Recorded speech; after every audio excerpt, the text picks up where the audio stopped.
Queridos, eu tenho algo para ministrar ao coração de vocês. Eu tenho certeza que é palavra do Senhor. É um assunto bem particular. Não queria falar sobre o certo e o errado hoje. Eu queria falar sobre duas coisas que aparentemente parecem certas. Como escolher?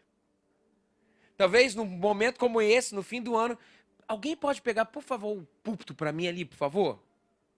No momento como esse, no fim do ano, em que a gente faz diversas resoluções para o próximo ano, o que nós temos é algumas escolhas que a gente tem que rever, escolhas... Obrigado, querido. Muitas vezes escolhemos algo que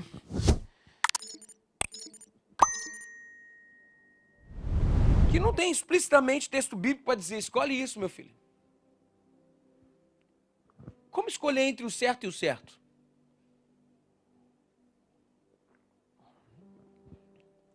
Como decidir entre dois caminhos que parecem bons? Isso me interessa muito saber. Porque escolher entre o que é imoral e o moral é mais fácil. Ou para escolher de forma imoral, mas consciente, ou de forma moral, consciente. Agora, o difícil é escolher entre o bom e o bom. Como saber o que é plano de Deus? Como eu queria que você atentasse ao que eu vou falar agora. Talvez as suas escolhas, o que você for fazer hoje, o que você for ministrado aqui hoje, pode definir o sucesso de algo que Deus tem para você. Você está comigo? Esteja comigo aqui. Abra o seu coração nesse momento. Porque talvez essa seja a sua... Você precisa de algo?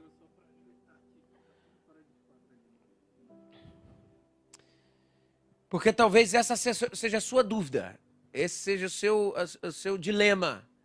E hoje, no nome de Jesus, o Senhor vai trazer uma palavra que vai te ajudar. Eu creio nisso. João capítulo 3, versículo 8. João 3, 8. Texto conhecido. Jesus falando a Nicodemos. Ele fala como e o que deve acontecer, quais são os parâmetros daqueles que são conduzidos pelo Espírito. João 3, 8 diz assim, o vento sopra onde quer. Você o escuta, mas não pode dizer de onde vem, nem para onde vai. O vento sopra onde quer, você o escuta, mas não pode dizer nem de onde vem, nem para onde vai. Assim acontece com todos os nascidos do Espírito. Atos capítulo 16, versículos 6 a 10, diz assim: Paulo e seus companheiros viajaram pela região da Frígia e da Galácia, tendo sido impedidos pelo Espírito Santo de pregar a palavra na província da Ásia. Quando chegaram à fronteira de Mísia, tentaram entrar na Bitínia, mas o Espírito de Jesus os impediu. Então contornaram a Mísia e desceram a Troade. Durante a noite, Paulo teve uma visão, na qual um homem da Macedônia estava em pé e lhe suplicava: passe a Macedônia e ajude-nos. Depois que Paulo teve essa visão, preparamo-nos imediatamente para partir a Macedônia, concluindo que Deus nos tinha chamado para lhes pregar o Evangelho. Bom, o primeiro texto fala que aqueles que são nascidos do Espírito são filhos da obra regeneradora do Espírito, precisam ser sensíveis o suficiente para o sopro do Espírito, para as direções que o Espírito vai dar, para os toques do Espírito, que nos movem em direção a direções diferentes, em direções diferentes, que nos movem a lugares diferentes. Jesus está diretamente, literalmente dizendo, o vento é livre, o Espírito é livre, o vento sopra onde quer. Você o escuta, mas não pode dizer nem de onde vem, nem para onde vai. Assim acontece com todos os nascidos do Espírito. É isso que o texto fala em João, capítulo 3, versículo 8. Todo que é nascido do Espírito precisa estar aberto para o Espírito, precisa estar aberto para caminhos novos, precisa estar aberto para responder aos toques do Espírito de maneira positiva. Isso acontece no texto 1. Que quem é guiado pelo Espírito não consegue ver, mas consegue escutar. É isso que o texto fala. Essa relação de instabilidade, mas não incerteza, gera dependência naquele que nos faz escutar. Por que Deus não nos faz ver? De acordo com o capítulo 3, versículo 8. Porque é essa dependência que faz com que a gente seja guiado como cegos pelo Senhor, dizendo, eu dependo de ti. Olha, soprou para lá, eu vou. E o que aconteceu no segundo texto que eu li, em Atos capítulo 16, o segundo texto ilustra esse princípio. O que aconteceu aqui, a gente fala sobre a vida de Paulo. Paulo, que era um missionário, um implantador de igreja, o maior homem de Deus em termos de missão e teologia que já surgiu na face da terra, porque a gente é filho tudo dele. E o apóstolo Paulo, ele aqui mostra o texto, mostra o dia a dia de como Paulo tomava escolhas, de como Paulo se posicionava diante da vida. Olha o que acontece. Paulo deseja, como missionário, ir para Bitínia. É isso que o texto fala. Para a região Frígio-Galácia. E por 2 vezes ele faz planos. Ele está fazendo planos naturalmente, ele está tomando decisões. Por 2 vezes ele faz planos, mas não consegue. O texto é claro. O que o texto é claro falando? O texto ele diz que ele tentou, mas o Espírito impediu. Ele foi numa porta, chegou para Lucas e falou assim, Lucas, compra uma passagem lá para Frígia. Tentou comprar, pô, Paulo, não tem passagem não. Compra uma para Bitínia. Paulo, tem passagem não. Para Galácia, não tem passagem. Diz o texto que ele tentou isso por 2 vezes e a porta se fechou até que aconteceu um negócio. Paulo, ele sonhou com um varão vestido à moda macedônica, dizendo, passa Macedônia. Aí Paulo chegou, acordou e falou assim, Paulo, vê se tem passagem para Macedônia. Lucas falou, tem, então compra o ticket. E eles foram para Macedônia. Ele percebeu que a estratégia que ele tinha precisaria mudar. E mudou, sem problema nenhum, sem titubear. Já tinha organizado tudo, já tinha feito planejamento, plano de estratégia de ganhar Bitínia para Jesus. Já tinha feito contatos no lugar e a porta fechou. E ele, sem titubear, escutou a voz de Deus e falou assim, nós vamos para Macedônia. Ele não foi para Bitínia. E sabe o que aconteceu? Ele caiu na corrente sanguínea da vontade de Deus. Sabe para onde ele foi? Ele foi para Filipos. Chegando em Filipos, Lídia se converte, uma cristã fortíssima que foi na igreja de Filipos. Junto com ela, se converte uma moça que estava possessa de espíritos imundos. E ela foi liberta pelo sangue de Jesus. E quando ela foi liberta pelo sangue de Jesus, por causa daquilo, Paulo foi preso. E na prisão, algo rebuliço santo acontece, vocês conhecem a história, e as cadeias se rompem, e daqui a pouco, quando o guarda ia se matar, porque os presos iam fugir, Paulo falou, calma, nós estamos aqui. E ali Paulo foi para a casa daquele guardião, e aquele homem se converteu junto com a família dele, e o que aconteceu? Uma igreja surge, a igreja de Filipos. E não para aí, ele vai um pouco mais adiante, vai a Tessalônica. E ali o que acontece? Surge uma igreja. E ele vai a Bereia. E o que acontece? Surge uma igreja. E ele vai a Atenas. E acontece algo lindo, maravilhoso. Daqui a pouco eu vou contar. E ele vai a Corinto e surge uma igreja. E ele vai a Éfeso e surge uma igreja. E ele vai indo. E as coisas novas vão se abrindo. Escuta, existe um padrão aqui. Ele toma uma escolha, ele toma uma opção, ele vai fazendo, vai tomando decisões. E Deus ou vai abrindo ou vai fechando portas. É isso que o texto vai colocando. E quais são os frutos dessa obediência? Os frutos, nossa, você já imaginou se ele não fosse a Bitínia e não fosse a Filipos? Provavelmente que a gente teria um bilhetinho aos bitinianos. Mas porque ele foi a Filipos, a gente tem a carta aos Filipenses, que hoje é central na fé cristã, que é uma das coisas mais importantes que a gente tem para evitar heresias de entrar na igreja. Surge a carta dos Filipenses. Aí ele vai mais à frente, vai a Tessalônica, daí não sai só uma carta, saem 2 cartas. Um tratado de fé importantíssimo para a gente. Um pouco mais à frente ele vai E daí ele chega em Atenas, e em Atenas acontece aquele sermão incrível que fez com que o evangelho se abrisse as portas ao mundo não judaizante.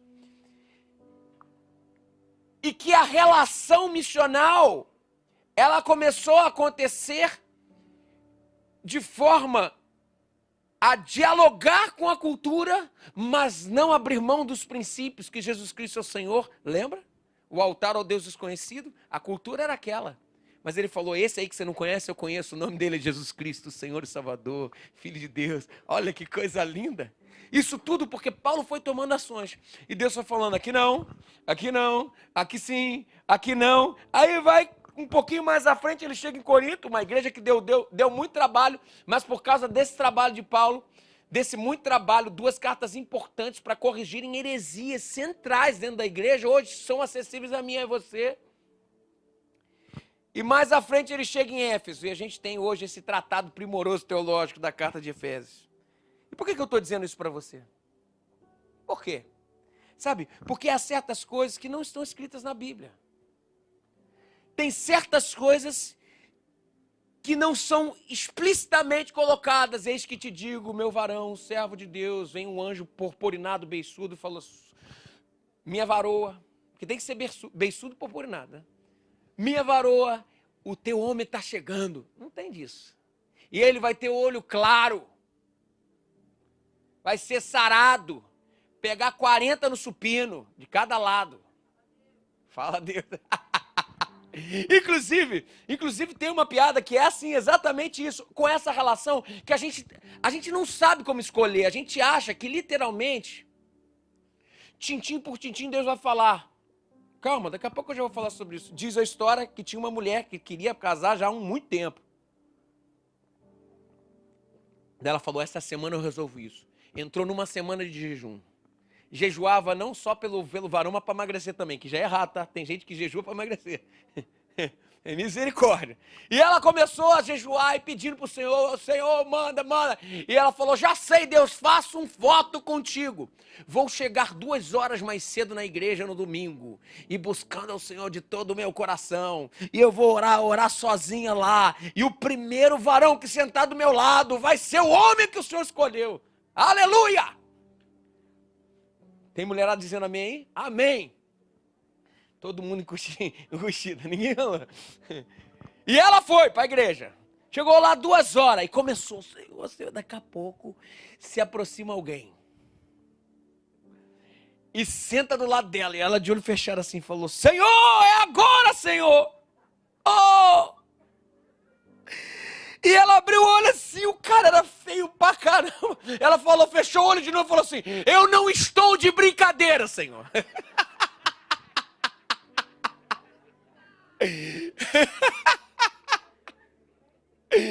Mas, gente, é exatamente isso. Por diversas vezes nós precisamos terceirizar o que por diversas vezes nos cabe. Existem coisas que não estão escritas em lugar nenhum, que somos nós que temos que discernir. E isso nós temos que aprender no dia a dia, mantermos o coração sensível a Deus. O apóstolo Paulo está mostrando como que ele toma decisões, como fazer isso, sabe? Algo que pela percepção do Espírito se individualiza, se torna personalizado, tem o nosso RG, tem o nosso CPF, nós temos, que ter sensibilidade para identificar esses momentos de personalização de Deus. São 2 caminhos que parecem genuínos. Como escolher? O que fazer? Existem coisas que é o vento que sopra e a gente não vê, mas escuta. Isso tem a ver com as grandes conspirações do Espírito Santo a favor de nós. E para discernirmos certo, temos que estar sensíveis ao agir de Deus. Sensíveis. Isso não está escrito em lugar nenhum na Bíblia. Não acontece se nós não tivermos essa sensibilidade. Não podemos existir apenas. Nós temos que ser em Cristo. Temos que dizer, o Espírito Santo está em mim e se move em mim. E eu quero, Deus, estar sensível ao seu Espírito. Eu quero ser guiado por Ele. Temos que ter percepção de discernir a sua voz naquilo que é subjetivo. Mas como andar assim? Como discernir? Como discernir as horas, os momentos de dar um passo atrás, os momentos de dar um passo à frente. Quais são os princípios para discernir? Quando a vida encurrala, quando não sei para onde ir, quando a decisão não é moral, não é ética, porque decidirmos moralmente entre o que é moral e o que não é moral é fácil, é óbvio. Mas quando a decisão não é moral, não é ética, é apenas uma opção para lá e para cá, como que eu faço? Eu queria hoje elencar 3 princípios que funcionam como barômetro nesse vento que sopra e que quando sopra faz barulho, que funciona como parâmetro para saber onde o vento está soprando nas nossas vidas. E o primeiro princípio é: quando Deus não está falando nada, Ele te dá autoridade para decidir. Vou repetir. Quando Deus não está falando nada, Ele te dá autoridade para decidir, seguindo alguns parâmetros que já vou falar. Quando Deus não está falando nada, não fique parada. Não fique parado. Tome ações. Decida. Olha o que acontece. De acordo com o exemplo de Atos capítulo 16, que a gente acabou de ler, Paulo e seus companheiros viajaram para a região de Frígia e da Galácia, tendo sido impedidos pelo Espírito Santo de pregar a palavra na província da Ásia. Quando chegaram à fronteira de Mísia, tentaram entrar em Bitínia, mas o Espírito de Jesus os impediu. Paulo, o grande missionário, bateu nessa porta aqui e falou assim: dá para abrir aí? Não dá para abrir, então eu vou para outro. Foi ele para Bitínia. Tá fechado também. Senhor, eu não sei o que fazer. E Deus veio e revelou. Você percebe que naturalmente ele é um homem que está tomando ações na vida. Ele toma ações baseadas em alguns princípios que a gente vai ver. Mas quando Deus não está falando nada, de acordo com o apóstolo Paulo, não fique parado. Tome ações. Decida. Mesmo que você decida ficar parado. Porque decidir ficar parado também já é uma ação em si. Mas decida. O problema é que a poesia popular nos ensinou: deixa a vida me levar, vida leva eu. Esse é um grande problema, porque quando não tomamos decisões sobre a nossa vida, alguém toma decisão pela gente. Seremos eternamente infantilizados. Eu acho um absurdo uma pessoa chegar para um pastor e falar: pastor, o que eu faço? Sobre um caminho certo e outro caminho certo, que aparentemente não tem. Agora, não, alguma coisa a Bíblia fala sobre isso, tudo bem. Mas por diversas vezes eu vejo as pessoas usando os pastores, porque eles vão ter alguém para culpar depois, se der errado. Fazemos isso com pastores, fazemos isso com líderes de célula, fazemos isso com discipuladores, fazemos isso com os nossos pais, fazemos isso com os nossos amigos. Meu querido, tem coisa que você vai ter que falar assim: eu vou decidir, ponto final. Não terceirize as suas escolhas. Não terceirize, mas se atente a algo. Como decidir? Se atente a algo. Não decida baseado em dissonância com os princípios bíblicos, que isso aí, lógico, nem vem ao caso, que a gente está falando sobre 2 caminhos genuínos. Mas se a Bíblia condena, rapaz, não adianta tentar fazer teologia, não adianta tentar buscar, porque é o que diz o texto bíblico. Nos últimos tempos, nós procuraríamos mestres para nos servir nos nossos prazeres. Tem gente que tenta colocar na Bíblia e no que está escrito coisa que não tem, só porque a gente quer.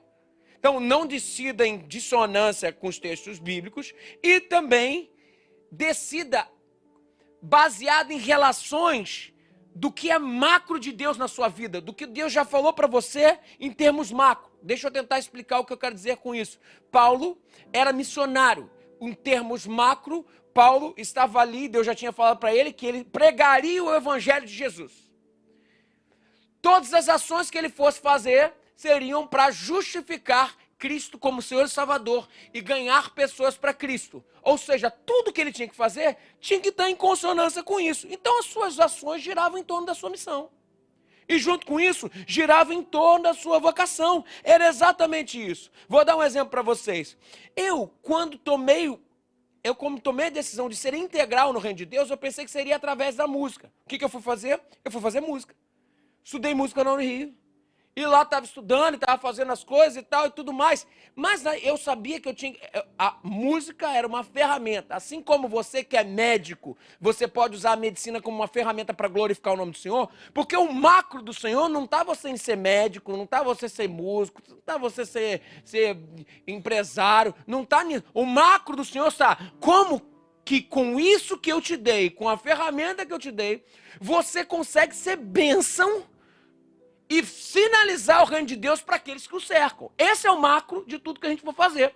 Quando eu for fazer música, eu fiz música e tal, e lá na faculdade, sempre tinha muita oportunidade para tocar em baile, para tocar não sei o que e tal, não sei o que. Cara, tem algum problema do músico trabalhar de forma secular? Não. Claro, cuidado com o coração, tudo mais, a gente sabe muito bem disso. Mas não tem problema, é o trabalho. O médico trabalha, o músico trabalha. Estaria errado eu tocar naquele negócio? Não, mas só que eu lembro quando Deus me chamou para ser integral no reino de Deus e que isso seria ferramenta para mim. Eu entendi que se eu aceitasse um negócio daquele ali, eu ia estar pegando um caminho que estava me levando para um outro canto que não, no macro que Deus tinha para minha vida. O que eu fiz? Deixei aquilo aí. Não, isso aqui não é para mim. Percebe? Existe uma relação do macro. Aí eu te faço uma pergunta. Qual é a sua vocação? Qual é a ferramenta que Deus te deu para sinalizar o evangelho dele? Essa é uma pergunta que você tem que fazer. Porque se você não tem noção do macro, qualquer lugar que você vai chegar é qualquer lugar e não é lugar nenhum. Você, como veterinário, o que Deus colocou para princípio, para medicina veterinária ser uma bênção para que o reino de Deus alcance pessoas e animaizinhos? Brincadeira. Por quê? Essa é a pergunta que você tem que fazer. Você como servidor público, você como empresário, porque não faz sentido, gente, se a gente não tiver a noção do macro, porque eu não vou enganar para vocês, não é sempre que um anjo bem purpurinado, eu cismei com isso hoje, chega para você e fala assim, eis que te digo. Se a gente tem noção do macro, como o apóstolo Paulo está falando, se nós temos noção do macro, nós sabemos, são dois caminhos genuínos. Pô, mas isso aqui me coloca no meu propósito, no que Deus tem para minha vida. Isso aqui não é que está errado, mas isso aqui vai me afastar dele. Eu me lembro quando eu tinha começado, eu já tinha me decidido por ser pastor, por pastorear. Foi uma outra fase da minha vida, né? Assim, eu nunca pensei que pastorearia. Quando eu me decidi por pastorear, veio uma oportunidade da minha carreira, assim, irrecusável. Me liga da produção do Fantástico dizendo assim, olha, você vai fazer o nosso arranjo musical do fim de ano do Fantástico. Pô, aquilo ali me daria maior contexto, eu teria relacionamento com outras pessoas e tal, com a parte artística toda. Mas eu sabia, estava errado se eu fizesse esse negócio? Não estava errado. Mas eu percebi que quando eu já tinha me decidido por pastorear, por cuidar, eu falei, se eu assumir isso aqui, eu vou tomar meu tempo para cá. E vou fazer relacionamentos aqui. Eu falei, cara, isso aqui não é para mim agora. Estava errado se eu assumisse? Não estava. Só que eu via que o macro do que Deus tinha para mim já tinha sinalizado. O macro que Deus tinha para mim não entrava em consonância com aquela proposta que me estava estabelecida. Perceberam? A pergunta que eu te faço é, quem decide por você? É a primeira pergunta. Atenção comigo aqui, olha para mim. E a segunda pergunta que eu faço para você é o seguinte, você tem noção do macro que Deus tem para sua vida? Porque é mais ou menos o que aconteceu com Abraão. E Deus nunca fala no meio do caminho, porque isso aqui é dependência. Isso aqui é ser guiado pelo vento. A pergunta central, quando Deus fez para Abraão, é o seguinte, meu filho, você vai ser pai de grande nação. Olha para a areia do chão. Tá vendo essa areia aí, ó? Você vai ter muito mais gente que esses grãos de areia. Olha para as estrelas, muito mais gente. E Abraão falou assim, mas Senhor, como isso vai ser? Ele falou, te basta agora saber que você vai ser isso e que você tem que sair da parentela. E daí o que Abraão começou a fazer? Ele começou a andar para onde? Sei lá.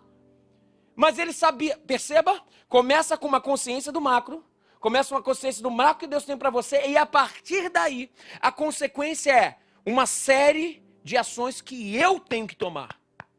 Que você tem que tomar. O macro está estabelecido. E a partir daí, ações, eu e você, nós temos que tomar. Mas nós vamos decidir baseado no quê? Baseado no macro do que Deus tem. Mas as ações que a gente vai ter, por diversas vezes, são caminhos genuínos. E eu sempre vou lá, na minha medida, na minha balança, o macro. O macro que Deus tem para mim é isso. Eu vou ser pai de grande nação. Então eu dou o primeiro passo. Para onde? Vai para a terra onde Deus está. Então o primeiro passo é o quê? Deixar minha parentela. Então eu vou. Pum. Daqui a pouco eu dou mais um passo. E mais um passo, e eu vou acertar todos os passos? Não, não se engane. Olha o que está escrito aí no próprio texto. Decida, nos versículos... eu não marquei os versículos, mas no capítulo 16, a gente leu dos 6 a 10, eu vou começar a ler a partir de um momento aqui. Olha só o que o apóstolo Paulo fez. Ele decidiu, mas esteve disposto a mudar o curso a qualquer momento. E aqui eu vou falar sobre uma outra coisa importantíssima. Não se apegue a decisões tomadas se Cristo soprar o vento para o outro lado. E por diversas vezes nós nos apegamos a decisões que foi o próprio Cristo que deu.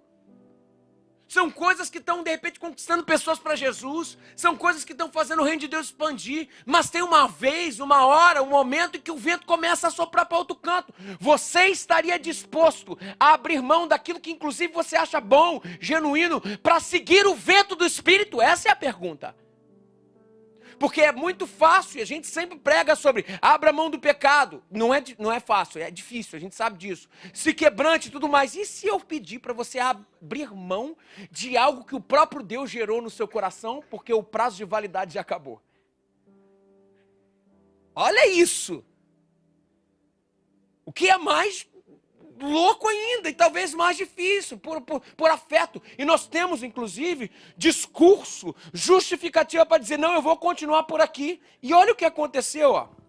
Durante a noite, o texto fala, durante a noite Paulo teve uma visão no qual um homem da Macedônia estava em pé e lhe suplicava, passa a Macedônia e ajuda-nos.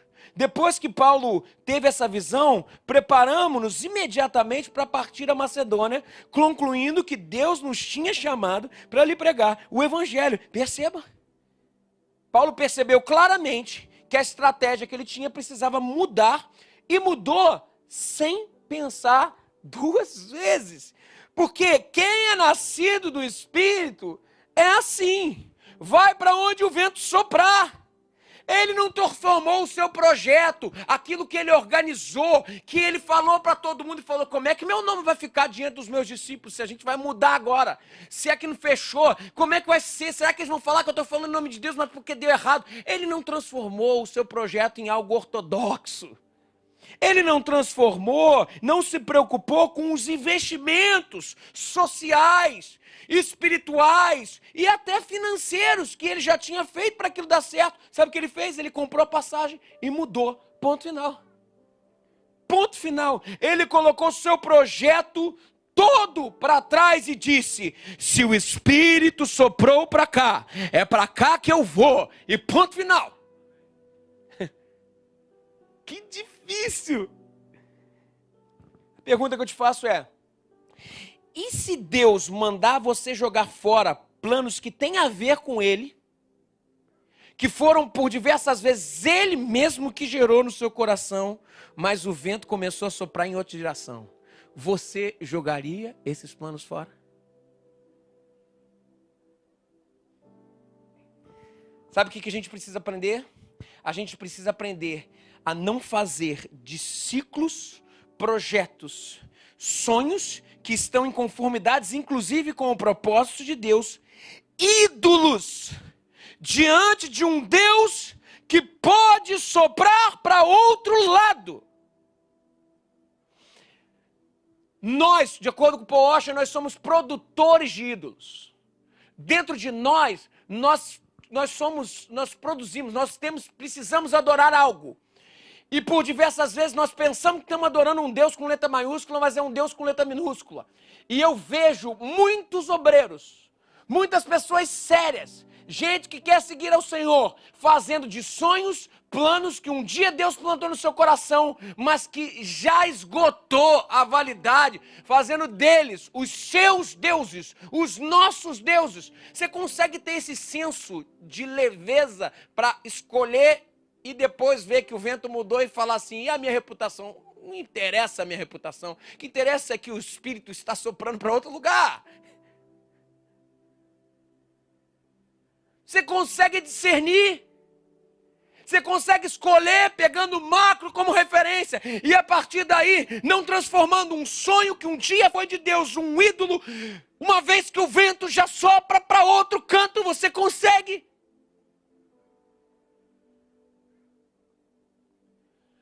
Ah, eu estou em pecado. Ah, tudo bem, pecado é mais fácil. Está aqui, ó, é bíblico, você está vendo, você está fazendo. E quando não é? E quando os sonhos de Deus só se transformaram nos seus planos e só você não percebeu que o vento já está em outro canto? Ah, meu querido. Duas perguntas que você tem que fazer. Quem decide por você hoje? E a segunda pergunta.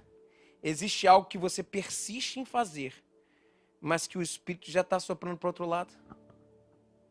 Resiste. Tem algo. Tem algo.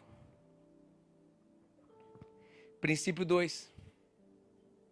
Como discernir coisas que não estão necessariamente escritas e que não são de cunho moral? Como discernir entre dois caminhos que parecem ser genuínos? Vou falar um princípio incrível, impressionante para bem-estar, para a vida plena. Que muitas vezes eu já não entendi esse princípio, mas hoje eu vejo como isso é claro na minha vida. Salomão fala em Eclesiastes capítulo 11, versículo 1, ele diz o seguinte: atira o pão sobre as águas, e depois de muitos dias você tornará a encontrá-lo. Sabe, quando estamos na dúvida entre ser generoso ou ser mesquinho, entre escassez ou abundância, entre farinha pouco, meu pirão primeiro, afinal de contas estamos numa pandemia, entre poupar sementes de vida ou desperdiçar, entre dilatar ou encolher, entre o certo para si e duvidoso para todos, o certo para si porque é meu, eu conquistei, e duvidoso para todos porque será que não vai sobrar para mim, entre generosidade ou retenção, o que eu faço? Acredite nesse princípio, meu querido irmão, atire o teu pão sobre as águas, e ele volta, a generosidade é algo que inclusive é o magma de qualquer relação social. Eu não consigo viver para mim, eu vivo para os outros, é como um bumerangue, eu jogo, pum, e falo assim, caramba, será que volta? Daqui a pouco ele aparece aqui, ó, para você pegar na mão esquerda. Ah, meu querido irmão, volta sempre, em nome de Jesus, em qualquer perspectiva. Faça do outro o seu projeto de vida. Conta a história de um homem que tinha acabado de se converter, e depois ele até virou pastor, um pastor de referência. E ele morava em Manaus. E ele teve uma vida pregressa muito difícil, drogado, um monte de coisa, um monte de besteira. Aceitou Jesus, se libertou disso tudo. Com 2 meses de convertido, ele estava em Manaus e passa uma menina, uma hippiezinha. E ele falou, eu conheço aquele tipo que eu já fui como um deles. E perguntou, chamou a menina e falou assim, ei menina. E a menina veio todo serelepe, ela veio assim, esse cara deve estar me dando mole, eu vou conseguir alguém. Ele falou, não, você está com fome? Aí ela falou assim, eu estou morrendo de fome. Ele chegou, chamou, botou ela, sentou ela, botou ela para comer, daí ela comeu, e depois ele perguntou, você vem de onde? Ela falou assim, eu vim de Torres, Rio Grande do Sul. Você imagina, de Manaus a Torres, norte do país e sul do país, eu vim de Torres, Rio Grande do Sul. E daí ele perguntou, como é que você veio parar aqui? Ela falou, eu também não sei. Eu cheguei aqui, eu não sei como é que eu cheguei, só sei que eu vim me drogando, comecei a usar droga lá no Rio Grande do Sul, lá em Torres. Eu vim vindo, pedindo não sei o quê, doidona, cheguei aqui, é a primeira vez que eu estou tendo um pouco de lucidez. E ele falou assim, minha querida, você quer voltar para casa? Ela falou, eu quero muito voltar para casa. Então eu sei como ele falou. E ele falou, começou a pregar o evangelho de Jesus para aquela menina. Começou a falar, se você abrir o teu peito para Jesus aqui hoje, e ele entrar na sua vida, o poder dele vai funcionar como uma turbina, ele vai te levar, empurrar até em casa, você acredita nisso? E a menina ali teve um encontro com Cristo, e ele orou com ela, e aconteceu algo mais incrível depois, porque ele falou assim como você é uma pobretona, eu também sou um pobretão, eu tenho um dinheirinho aqui, mas eu só consigo te pagar até Porto Velho, e de lá eu vou orar para que o Espírito te empurre até em casa. Aí ele deu o dinheiro para ela e foi. Passou o tempo, esse novo convertido, depois de muito tempo, virou pastor. E ele estava pregando numa igreja. E quando pregava na igreja, estava ele lá pregando, e no final, formou aquela fila para falar com o pastor. E daqui a pouco tem uma mulher lá atrás, assim, toda animadinha, ele assim e tal. Quando chegou, ela falou, você sabe quem eu sou? O pastor falou assim, não sei quem você é não. Ela falou assim, você lembra de uma hippiezinha? E teve com você lá em Manaus. Aconteceu isso, ele falou, não acredito, é você? Ela falou, não, é a minha, eu sou irmã dela. Daí, o que aconteceu? Ela falou assim, pastor, você não sabe o que aconteceu. O que aconteceu? Ela chegou em Porto Velho e ela foi indo de igreja em igreja. E cada igreja que ela ia, as pessoas ajudavam ela e também ministravam sobre a vida dela. E ela foi se enchendo do Espírito. Ela foi se enchendo do Espírito de Porto Velho até o sul do país. Ela foi se enchendo, chegou em casa. Vou falar pra você hoje, mamãe se converteu por causa dela. Papai se converteu por causa dela. Eu sou filha dela na fé. A família inteira mudou. Olha que coisa incrível. Olha que coisa incrível. E esse princípio vale mais uma vez, atire seu pão sobre as águas. Pode jogar, meu irmão. Seja generoso, o pouco que você tem de vida. Ajude, vá atrás, pense grande, semeie com abundância, em qualquer nível da sua vida. Atire o pão sobre as águas, porque depois de muitos dias, com certeza absoluta, o acharás. Não dá mais para viver projetos no umbigo. Nós temos que olhar e fazer do outro nosso projeto. Atire o seu pão. Lembra da botija da viúva? Lembra? Vasilha cheia, vasilha vazia no lugar. Lembra? Vasilha cheia, vasilha vazia no lugar. Vasilha cheia. Não vai dar. Meu querido, esquece esse negócio de não vai dar. A generosidade sempre é a nossa melhor moeda. Vasilha vazia no lugar. Eu aprendi um negócio com a minha mãe. Chamavam a casa da minha mãe de pensão da mãe Estela. Porque lá todos os amigos e os primos se reuniam. Nunca dormimos sozinhos em casa. Sempre tinha uns 4, 5 juntos. E o meu pai, depois que eu fiquei mais velho, meu pai falou, eu falei, aí eu comecei a cair na minha cabeça assim, falei, cara, que prejuízo meu pai teve. Aí meu pai uma vez mostrou pra gente, mais ou menos, quanto. Gente, era alimentar 7, 8 bocas por dia, imagina. Mas ali em casa, outro dia eu estava contando, se saíram, se não me engano, 5 ou 6 pastores. 2 ou 3 ministros de música, gente espalhada pelo Brasil inteiro, professor universitário de teologia.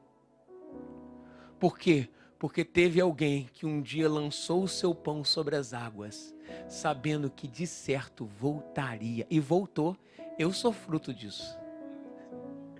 Você consegue viver seus planos não só para você? Você consegue ser generoso o suficiente de entender que a vasilha cheia, mesmo que a vasilha esteja vazia, meu querido, saiba de uma coisa, Ele é o Deus que dá óleo. Ele enche. Ele enche. Que alegria, que motivação.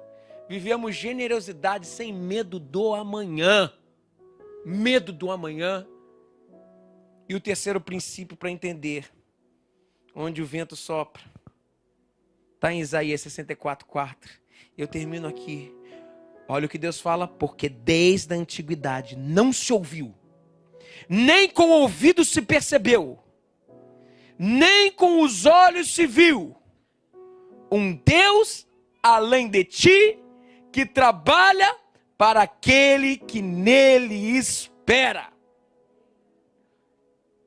Sabe, meu irmão, quando você estiver se sentindo impotente,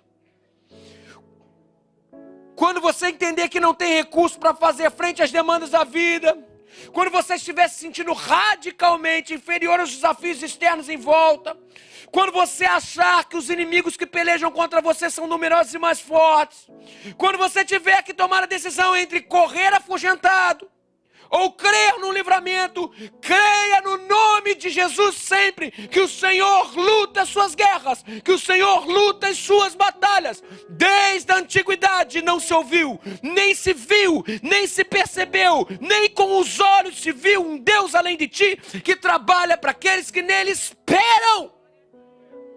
Se eu estou com Deus, eu sou sempre maioria. Não tenha medo de escolher.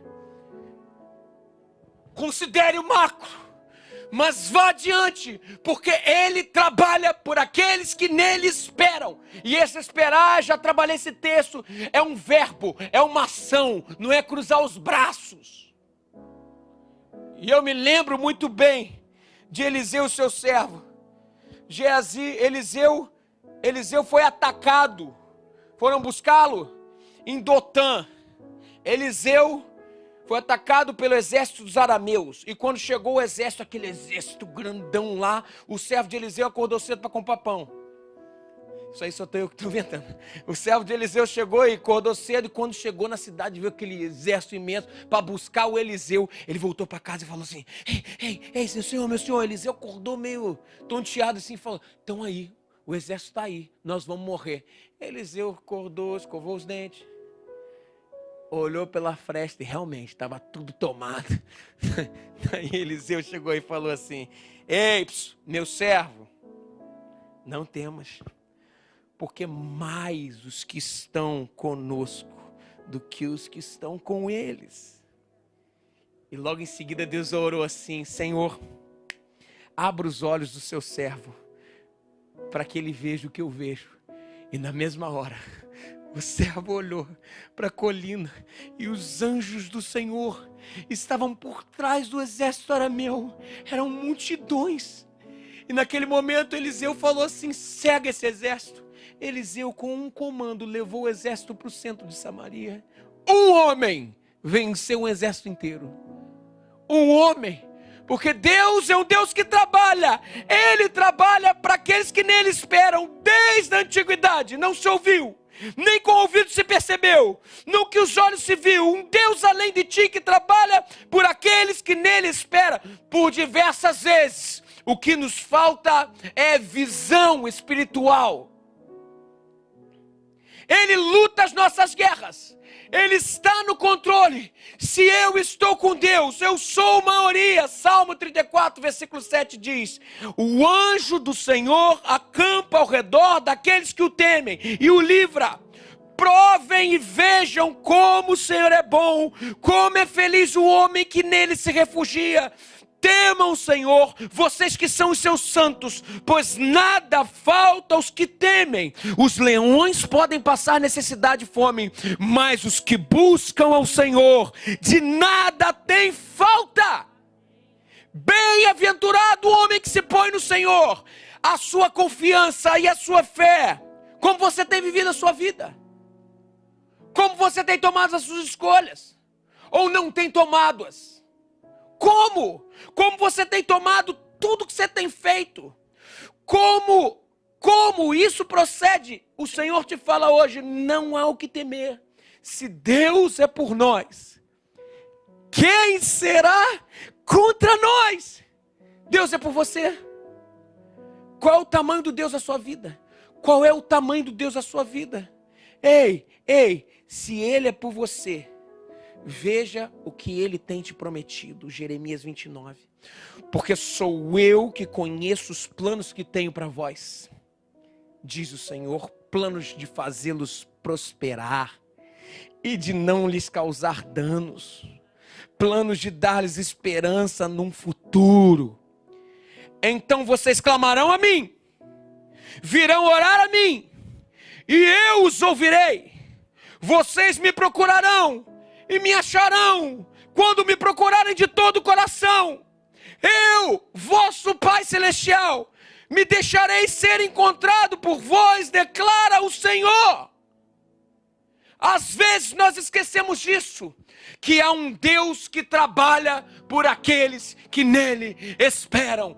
Há um Deus que trabalha por aqueles que nele esperam. Há um Deus que trabalha por você. Por isso, decida, mas tenha consciência do macro.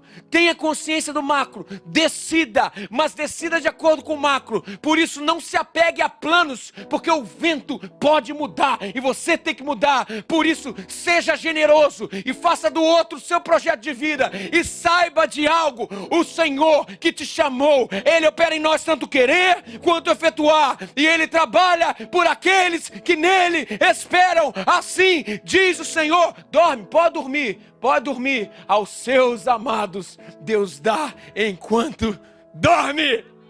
Aleluia!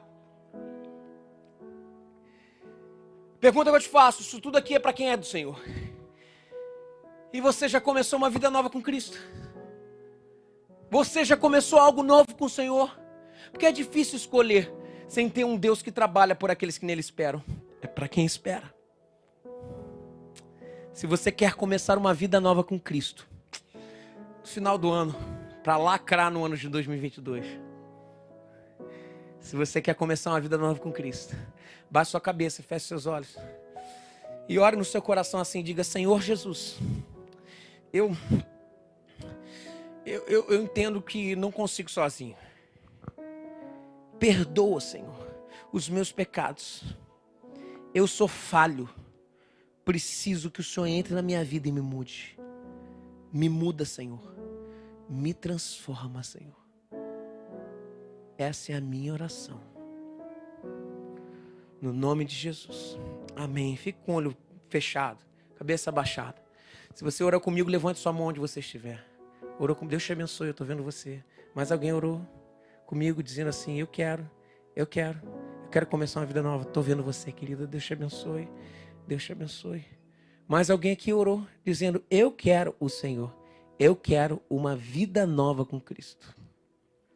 Talvez o seu caso aqui seja que você já foi servo de Deus, mas você se afastou dos caminhos dele. Se esse é o seu caso, você vai voltar hoje.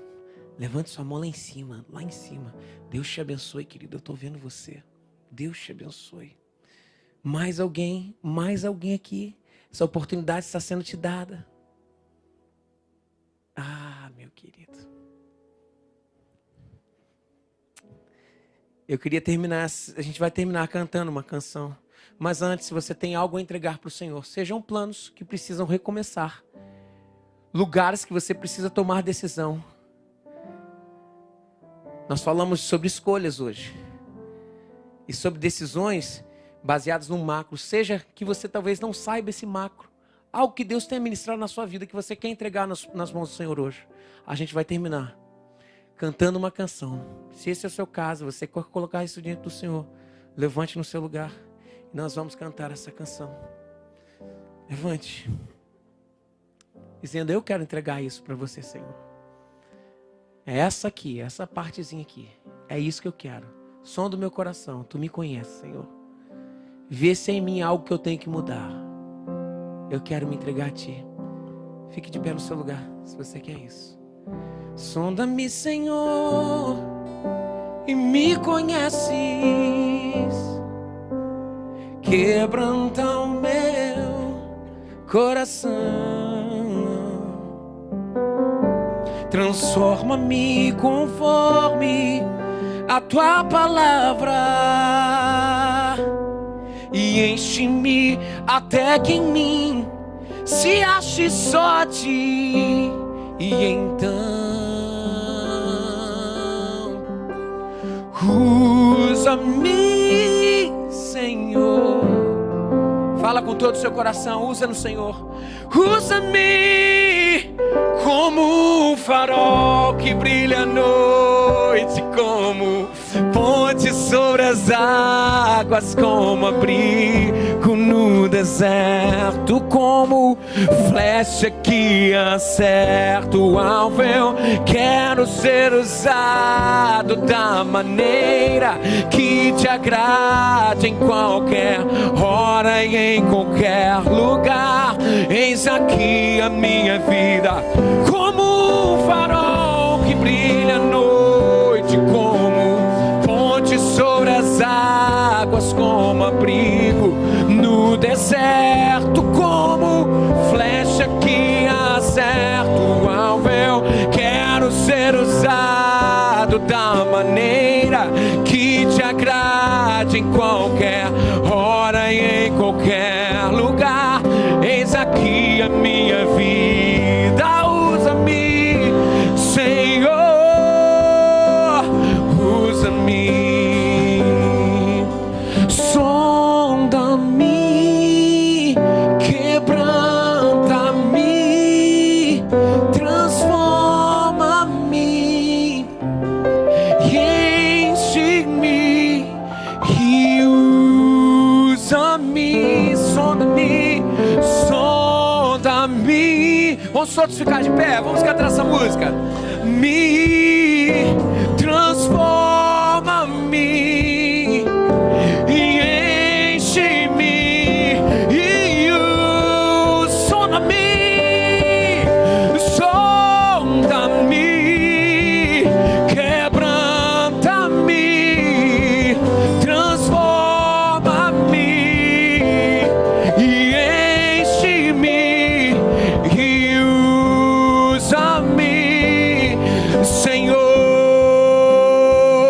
como um farol que brilha à noite, como ponte sobre as águas, como abrigo no deserto, como flecha que acerta o alvo. Eu quero ser usado da maneira que te agrade, em qualquer hora e em qualquer lugar.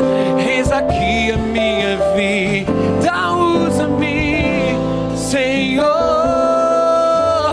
usa-me. Senhor Jesus, nós te pedimos, Senhor, pelas pessoas que se levantaram hoje colocando a sua vida ao seu dispor. Te pedimos também pelas almas que aceitaram a Ti hoje. E eu te peço no nome de Jesus, nos ajuda, Deus, como igreja, a consolidar esse povo, que eles possam experimentar a condução do Seu Espírito, Senhor. Nos ajuda a estarmos em conformidade com o que o Senhor tem, Senhor. Nós queremos isso demais, Senhor. Somos Teus, Deus. Quebranta, transforma, enche, Senhor. Faz novo, Senhor. Essa é a nossa oração.